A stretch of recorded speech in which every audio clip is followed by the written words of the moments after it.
Pulau Bugisa ini bentuknya unik karena hamparan pasir putihnya dapat lihat seperti jembatan yang menjulur ke laut dengan warna air laut yang benar-benar indah.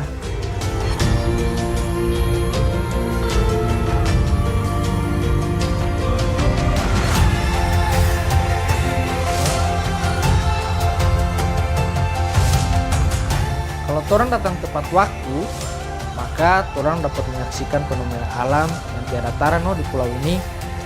Dan ini dia yang dorang bilang lukisan alam Pulau Bugisa.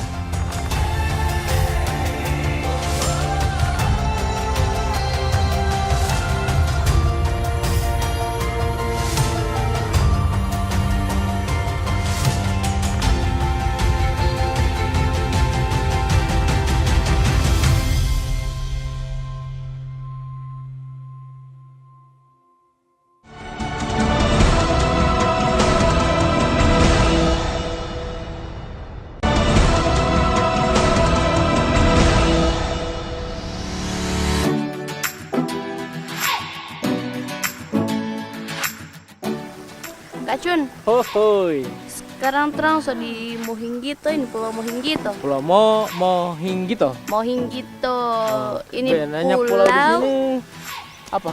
Nah, ini pulau lebih besar dari pulau-pulau yang terang sepi tadi itu. Oh, terus Iya, terus ini pulau ini ada berpenghuni. Di berpenghuni tinggal di sini kan atau bajaga-bajaga tuh kobong. oh Bajaga Kobong ya? Iya, pulau ini banyak sekali pohon kelapa. Iya, makanya kali ini orang duduk di sini karena di bawah ini ada